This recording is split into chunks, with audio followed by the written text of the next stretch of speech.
So, you might have seen yesterday we made a video talking about Patrik Allvin and the miracle that is the Vancouver Canucks. We had talked about how the Canucks and their terrible cap situation was quickly? I don't know if quickly really is the right word, but quickly turned around their cap situation from being terrible in the bottom half of the league to what is now ranked as the fifth best team in the NHL when it comes to efficiency on spending.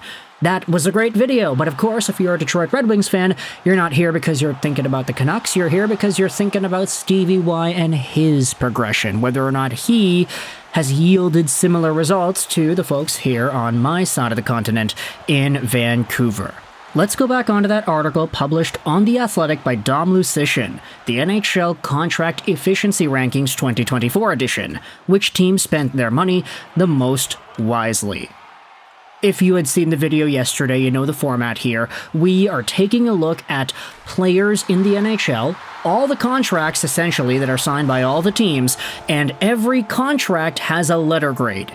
These grades are determined by the difference between what the athletic model values these players at and what the players are actually making. So if player X is valued as a $5 million player, but his actual AAV is $4 million, then the team that he is on gets a positive surplus value out of that player, and the contract, depending on the length, is going to be ranked positively. So like a B- or a B, or maybe even a B+ if it's really great.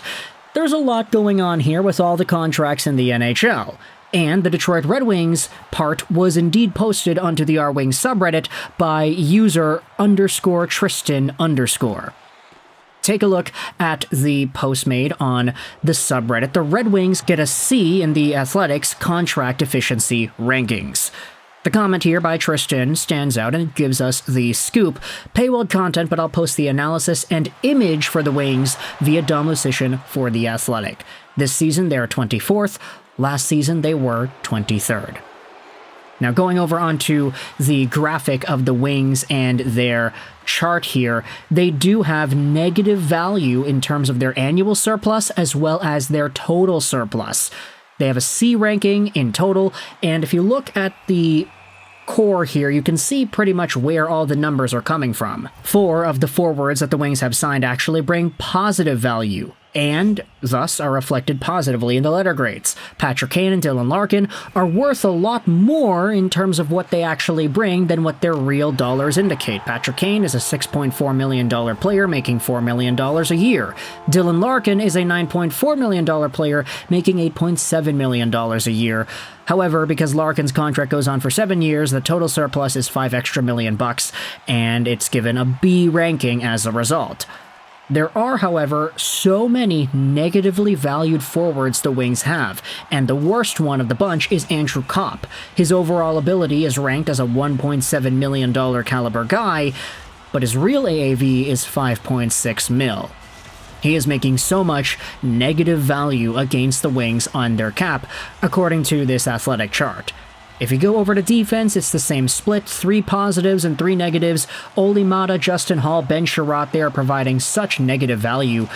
I mean, Ben Sherratt is ranked as a D contract because he's evaluated as a $0.8 million player who's really making $4.8 million. Steve Yzerman, man, what happened with those contracts? The goaltenders actually do have some value here. Ville Husso, making $4.8 million a year, is wildly negative value. His projected model value is $0.8 million.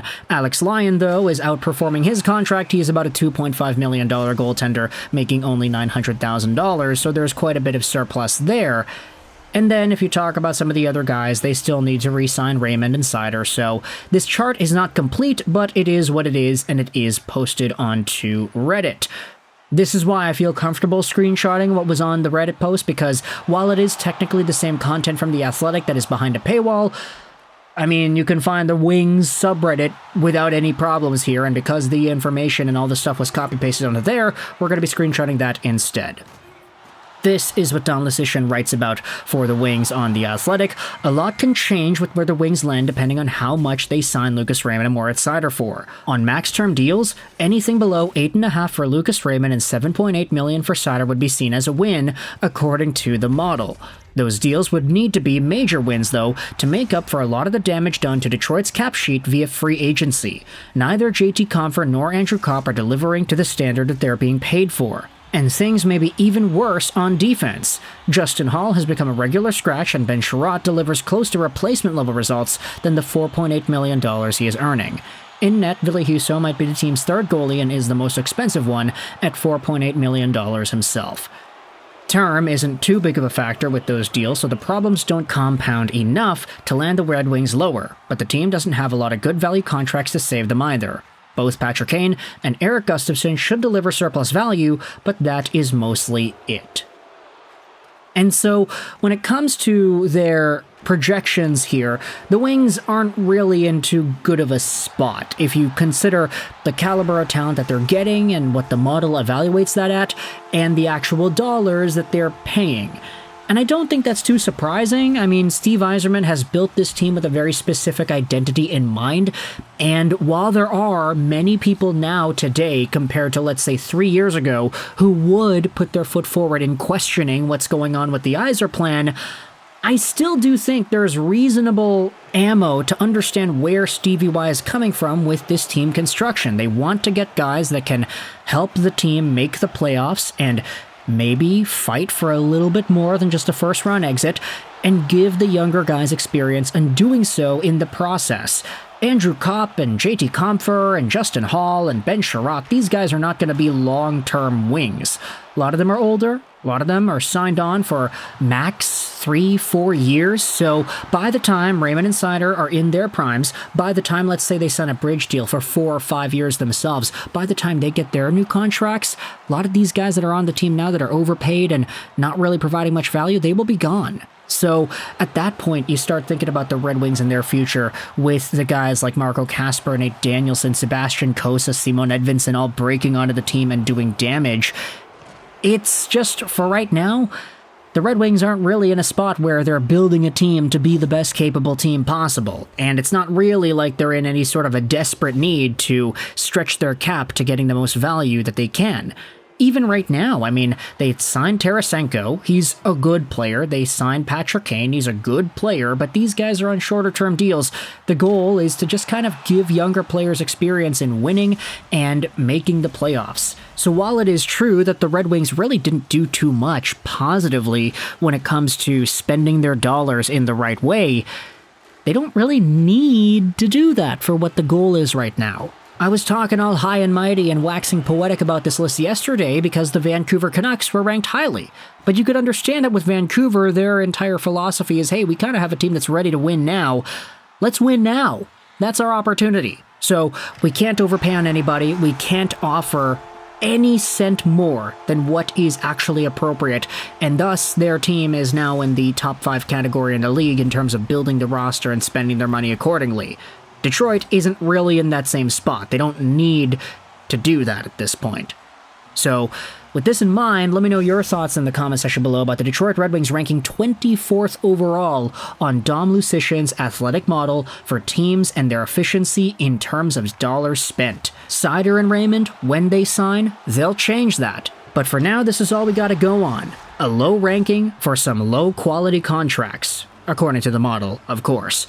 Do you agree with this assessment? Do you think that some of these contracts are actually better than what is depicted on the chart? Do you think a guy like Andrew Copp, for example, isn't really draining the Red Wings of $3.9 million worth of value every year, but instead is good enough to justify some sort of a contract in that range?